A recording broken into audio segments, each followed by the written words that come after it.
नमस्कार साथियों, मैं स्वागत करता हूँ आप सभी का दृष्टया ये स्पीसीज अकेडमी के ऑनलाइन प्लेटफॉर्म पर आगरा सिविल सर्विसेज अकेडमी। ठीक है, और कंटिन्यू करते हैं हम लोग अपना ज्योग्राफी का टॉपिक, जो कि अभी हमारा क्लाइमेट और जो इन्वायरमेंट वाला टॉपिक बचा है ज्योग्राफी से जो ओवरलैप करता है वाला कवर करेंगे, क्लाइमेट एंड बायोस्फीयर रिजर्व्स। ठीक है, तो इसके अभी 25 क्वेश्चन देखेंगे और यहाँ पे 30 क्वेश्चन देखेंगे। पहला question, When is the approximate arrival of the Arabian Sea branch of monsoon in Mumbai? कि मुंबई में मानसून की जो ब्रांच आती है अरब सागर वाली, वो कौन सी तारीख को पहुंचती है मुंबई में, ये पूछना चाह रहा है। तो लगभग तारीख है वो 10 जून, क्योंकि जैसे अपना हम भारत देखोगे, प्रायद्वीपीय भारत, तो यहाँ केरला के पास टकराता है 1 जून को, जो हम डेट मांग के चलते हैं 1 जून को। 10 जून तक कहाँ पहुंचता है? मुंबई कोस्ट के पास पहुंचता है। ठीक है, तो इसका आंसर 10 जून। चलिए, Dash zone is generally defined as an environment which moderate rainfall throughout the year or part of the year with sporadic dry, mild to hot summers and cool winters।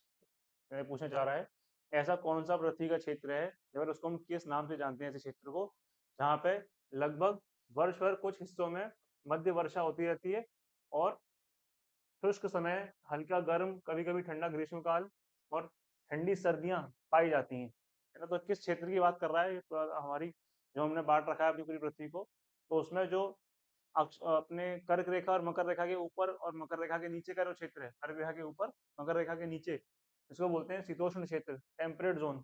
उस क्षेत्र की बात है कि वहाँ पे वर्ष भर हल्की हल्की वर्षा चल रही होती है, ड्राई स्पेल भी बहुत बड़ा नहीं होता, और वो जो उसका विंटर स्पेल होता है, फिर वर्षा वाला स्पेल होता है, वो भी बहुत बड़ा नहीं होता। ठीक है, temperate region. Question number 3, which climate has an average temperature of over 64 degree Fahrenheit या फिर 18 degree Celsius throughout the year and more than 59 inches of rainfall each year? तो ये जो टेम्परेचर लग रहा है 18 डिग्री कम होगा, बट ये एवरेज है पूरे साल का, तो मतलब अच्छा टेम्परेचर होता होगा, ये टेम्परेचर बहुत ही पहुंचता होगा। ठीक है ना, तो ड्राई जोन नहीं है, कॉन्टिनेंटल क्षेत्र भी नहीं होगा, टेम्परेट मैंने बताया ठंडा क्षेत्र होता है, एवरेज टेम्परेचर बहुत कम होगा। जो ट्रॉपिकल रीजन है, कर्क रेखा मकर रेखा के बीच में, है ना, ट्रॉपिक कैंसर से ट्रॉपिक कैप्रिकॉर्न के बीच का रीजन, वहाँ पे एवरेज रेनफॉल 59 इंचेस होती है थ्रू द ईयर एवरेज। कहीं कहीं बहुत होती है, कहीं पे बहुत कम होती है, और overall average temperature 18 degree Celsius रहता है। चलिए, question number 4, what type of climate do the two island regions of India, Lakshadweep and Andaman Nicobar, island experience? ठीक है ना, कि हमारे जो दो द्वीप समूह हैं, लक्षद्वीप और अंडमान निकोबार, वो किस प्रकार की जलवायु का अभाव, मतलब उसका एक्सपीरियंस करते हैं, पूछना चाह रहा है।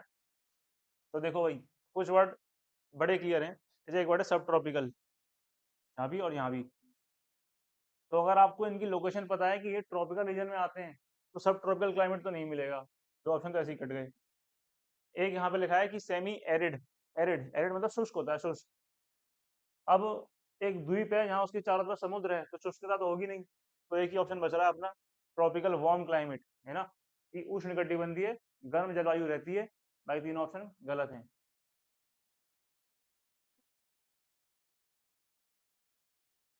What type of precipitation is common at the equatorial depression in the Congo basin, Amazon basin and the islands of South East Asia? ये पूछना चाह रहा है कि कोंगो के क्षेत्र में, अमेज़न के क्षेत्र में और साउथ ईस्ट दक्षिण पूर्वी इंडोनेशिया के क्षेत्र में किस प्रकार की वर्षा पाई जाती है? वर्षा के कुछ प्रकार होते हैं, एक होती है संवहनीय वर्षा, कन्वेक्शनल रेनफॉल, एक होती है मानसूनी वर्षा, है ना, इसे मानसूनी बोलते हैं, एक हमारी होती है पर्वतीय वर्षा, ओरोग्राफिक रेनफॉल। तो पूछ रहा है कि इन क्षेत्रों में कौन सी पाई जाती है, तो ये वो क्षेत्र है इक्वेटर के पास वाले, और इक्वेटर में गर्मी बहुत होती है, तो वहाँ गर्म हवा ऊपर उठ जाती है, तो वो उसको बोलते हैं कन्वेक्शनल रेनफॉल, या फिर पारंपरिक वर्षा, या फिर संवहनीय वर्षा, की हवा जो होती है वो संवहन धाराओं के रूप में ऊपर उठ जाती है, जिससे बादल बन जाता है, जिससे बारिश हो जाती है। चलिए, अगला question, in the early 1900s, which German climatologist divided world climate into different categories based on temperature, amount of rainfall, and the time of the year rainfall occurs? तो अगर आपने एनसीईआरटी पढ़ी है 11वीं की, एक पूरा चैप्टर दे रखा है वर्ल्ड क्लाइमेट का, उसमें बड़ा बड़ा नाम दिया रखा है कि व्लादिमीर कोपेन्स क्लासिफिकेशन। ये थे कोपेन, जिन्होंने अपने क्लाइमेट को उसके तापमान और वर्ष वर्ष जितनी औसतन वर्षा होती है उसके आधार पर अलग अलग हिस्सों में बांट दिया, अलग अलग कैटेगरीज बना दिया और इन्होंने कोडिंग भी करी है, जैसे ABCD ऐसे करके कोडिंग भी करी है अलग अलग रीजन की। चलिए question number 7, in India from where do the tropical cyclones, कौन सी बात कर रहा है, tropical cyclones which enter the Indian subcontinent from the west and the northwest during the winter originates, कि सवाल का मतलब है कि सर्दियों में जो हमारी तरफ वर्षा आती है ना, कहाँ से आती है, वो पश्चिम की तरफ से और उत्तर पश्चिम की तरफ से आती है, तो वो कौन से सागर से या क्षेत्र से होकर गुजर के आती है पूछना चाह रहा है इनमें से। तो ये है अपनी भूमध्य सागर, मेडिटेरेनियन सी, और इन्हीं को ही बोलते हैं हम लोग क्या, वेस्टर्न डिस्टर्बेंस। ठीक है, पश्चिमी विक्षोभ, कि पश्चिम की तरफ से आने वाले, और डिस्टर्बेंस है क्योंकि डिस्टर्बेंस वर्ड ज्योग्राफी में वर्षा को दिखाता है कि वर्षा जहाँ होगी, और डिस्टर्बेंस है मतलब मौसम साफ नहीं है। Question number 8, what is the name of zone where trade winds converge, यहाँ पे हमारी ट्रेड विंड व्यापारिक पवनें एक दूसरे से मिलती हैं, उस क्षेत्र को क्या कहते हैं, तो कहाँ मिलती हैं, जैसे कि ये अपना कर्क रेखा, मकर रेखा और ये equator, normal condition, trade wind ऐसे बह रही होती हैं इस क्षेत्र में, नीचे से ऐसे आएंगी। इस रीजन को क्या बोलते हैं, इस रीजन को जहां आगे दोनों मिल रही हैं, इसको बोलते हैं अंतर उष्णकटिबंधीय अभिसरण क्षेत्र, इंटर ट्रॉपिकल कन्वर्जेंस जोन। ये आंसर सही है। ठीक है, ट्रॉपिक से बीच में कन्वर्ज कर रही हैं, अभिसरण कर रही हैं और मिल रही हैं।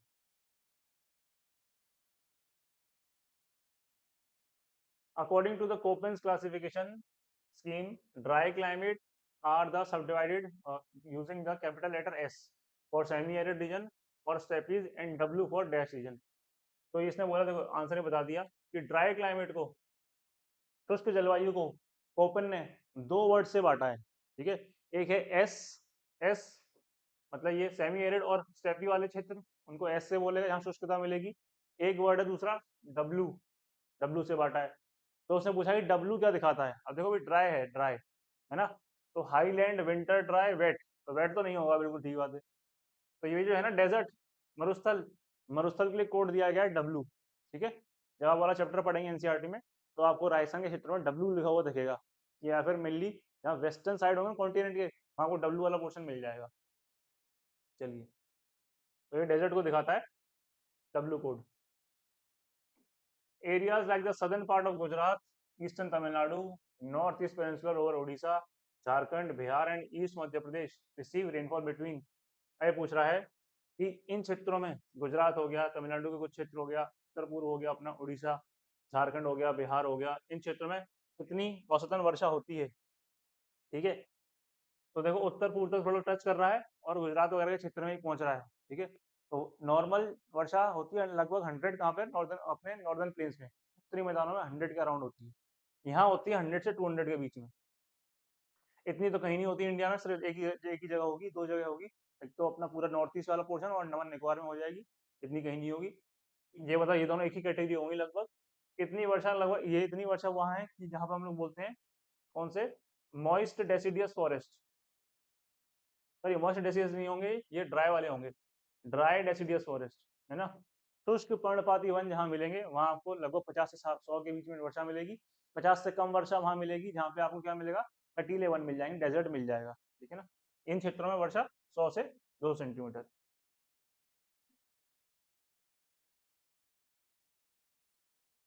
Dash is concerned with constructing records of past climate and climatic events by analysis of tree growth characteristics, especially growth rings। तो ये कह रहा है कि यदि हम पेड़ की वृद्धि विशेषताओं, विशेष रूप के विकास के छल्ले में विश्लेषण द्वारा पिछले जलवायु और जलवायु घटनाओं के अध्ययन को क्या कहा जाता है, कि हम लोग अगर पेड़ के छल्लों को, पेड़ के किस प्रकार का उनका विकास हुआ है उससे अध्ययन से अगर हम बताएं, क्या कहा जाता है, उसको बोला जाता है डेंड्रोक्लाइमेटोलॉजी। है ना, डेंड्राइट्स मतलब कहने के पेड़ से मतलब होता है तना वगैरह, डेंड्रोक्लाइमेटोलॉजी क्या है, पेड़ के अध्ययन से हम अपने विकास को बताएंगे कि हिस्ट्री क्या रही है अपनी, पास्ट रिकॉर्ड्स को। Question number 12, Paithani sari weaving industry है ना, बुनाई उद्योग कहाँ का फेमस है, तो पैठानी साड़ी जो फेमस है आपकी, ये आपको कहाँ मिलेगी, ये आपको मिलेगी महाराष्ट्र में। ठीक है, ये महाराष्ट्र की फेमस है, डायरेक्टली फैक्चुअल सवाल। कि पैठानी साड़ी कहाँ मिलती है? महाराष्ट्र में मिलती है। Question number 30, Imphal valley of Manipur is an important centre of dash craft. तो इस क्राफ्ट का नाम है कोना क्राफ्ट। कोना, कि आपने देखा होगा कि जैसे जूट की जो होती है, फिर बैम्बू की लकड़ी से पर्स वगैरह और फैन वगैरह, हैंड फैन वगैरह ये सब बना देते हैं। तो एक काइंड ऑफ फोटो आप देख लें इसकी, कोना क्राफ्ट है कहाँ का? फेमस मणिपुर का। बाकी देखो, बाकी भी लिखें कि गोदना क्राफ्ट कहाँ का है? गुजरात का। बुट्टा क्राफ्ट आंध्र प्रदेश का। और मिर्जम असम का। ठीक है, कोना कहाँ का है? मणिपुर का। Which is the second most important metallurgical industry in India, कि दूसरी सबसे बड़ी मेटलर्जी वाली इंडस्ट्री है ना, या फिर हमारी धातु वाली इंडस्ट्री, उद्योग कौन सा है? दूसरा सबसे बड़ा है एल्यूमिनियम। ठीक है, कौन सा है? एल्यूमिनियम सेकंड सबसे बड़ा है। पहला आयरन सबसे बड़ा है। ठीक है, आयरन बहुत इंपॉर्टेंट है भाई, लोहा।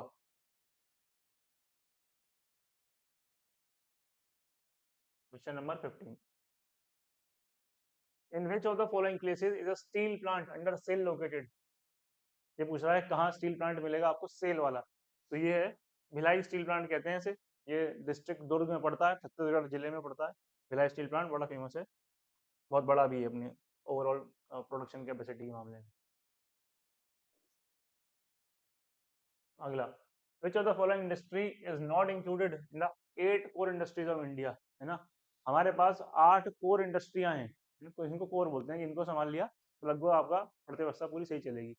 8 कोर में कौन सी नहीं आती? तो देखो, पहले 8 कोर देख लो, फिर आंसर ये तो याद ही पता चल जाएगा कि इलेक्ट्रिसिटी बिजली कोर इंडस्ट्री है, स्टील और है, रिफाइनरी प्रोडक्ट्स जो हमारी रिफाइनरियां हैं वो कोर इंडस्ट्री है, क्रूड ऑयल कच्चा तेल कोर इंडस्ट्री है, कोपरा, सीमेंट, प्राकृतिक गैस नेचुरल गैस और फर्टिलाइजर्स, ये हमारी 8 क्या है? Core industry.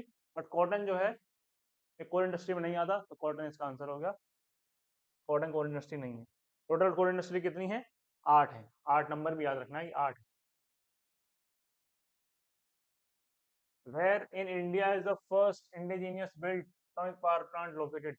कि कहाँ पे?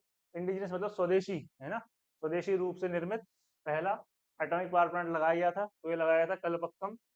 ये कहाँ है कलपक्कम? ये है तमिलनाडु में, मद्रास के क्षेत्र में, तमिलनाडु, कलपक्कम पावर प्लांट।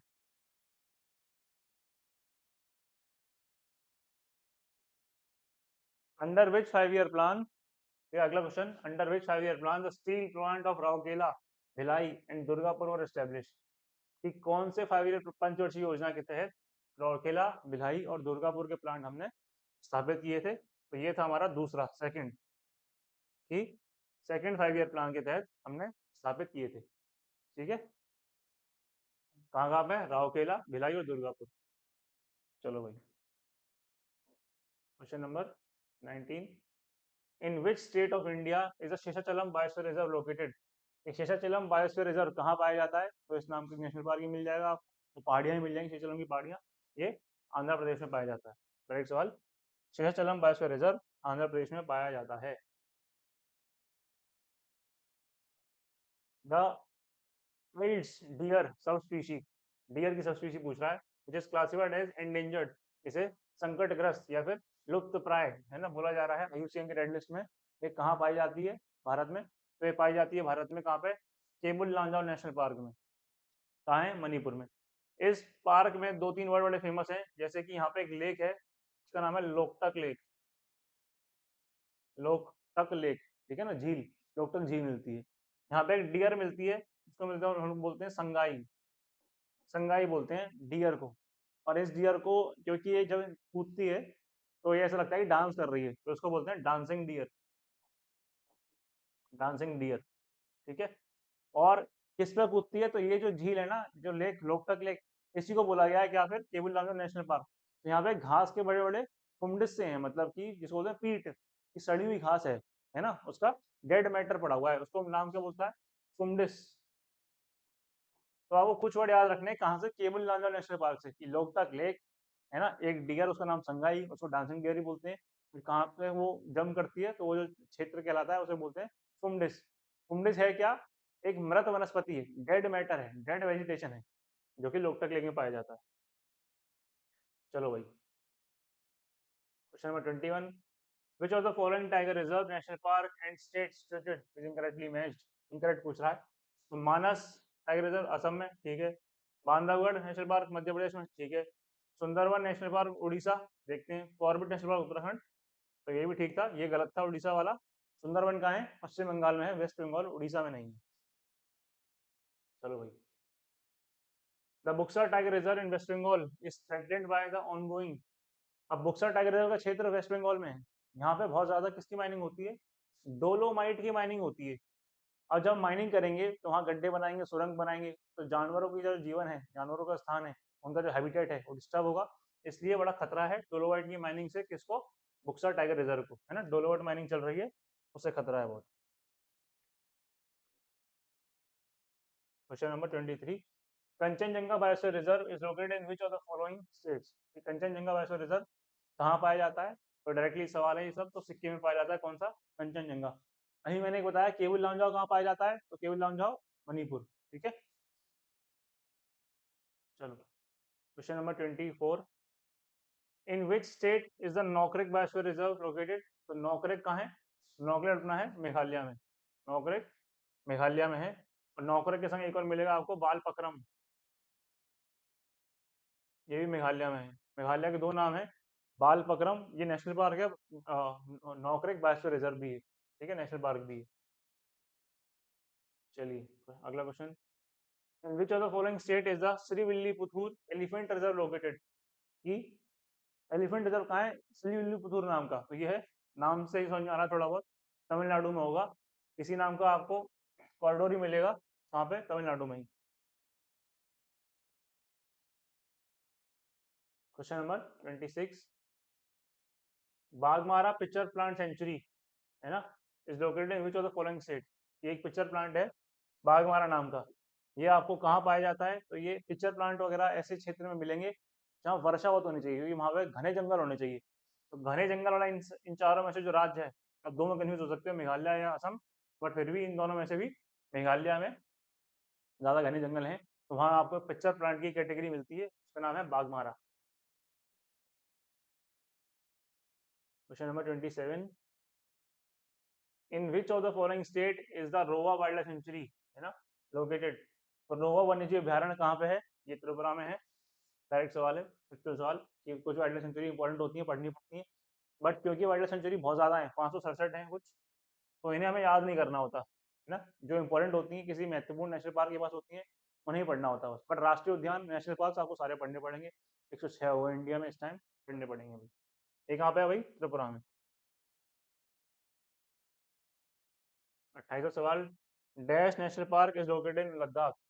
कि इनमें से कौन सा राष्ट्रीय उद्यान लद्दाख में है? तो लद्दाख में एक ही है, उसका नाम है हेमिस, ठीक है। और हेमिस के क्या फेमस है? तो हिम तेंदुए फेमस है, snow leopard, snow leopard famous है हेमिस के, हिम तेंदुए। Question number 29, in which Indian state will you find the Barail wild life sanctuary. ये बुरैल वाइल्ड लाइफ सेंचुरी आपको कहाँ मिलेगी? बुरैल, तो ये आपको मिलेगी असम में, बुरैल वाइल्ड लाइफ सेंचुरी असम। रोवा कहाँ मिलेगी? रोवा अभी जो निकली था सवाल, रोवा वाइल्ड लाइफ सेंचुरी वो त्रिपुरा में है, बुरैल कहाँ हो गई? असम में हो गई। आज का आखिरी सवाल देखते हैं, 30th question, in which of the following state is the Bhitarkanika national park. Bhitarkanika national park कहाँ स्थित है? तो ये है उड़ीसा में। भीतरकनिका के साथ उड़ीसा में सिमलीपाल भी है, सिमलीपाल नेशनल पार्क, और एक टाइगर रिजर्व मिलेगा सतकोसिया नाम का। तीन नाम, सतकोसिया, सिमलीपाल, भीतरकनिका, किससे संबंधित है? ये उड़ीसा से संबंधित है। चलिए, आज के लिए इतने सवाल बहुत हैं, बाकी इसका एक और पार्ट लेके आएंगे, वो मैं नेक्स्ट वीडियो में ले आऊँगा। नेक्स्ट पार्ट 30 क्वेश्चन और डिस्कस करेंगे। आप लोगों को वीडियो कैसी लग रही है प्लीज़ हमें इन्फॉर्म करें, कुछ सजेशन हो आपके तो कमेंट्स में जरूर लिखें, बाकी चैनल पर लाइक करें और सब्सक्राइब करें।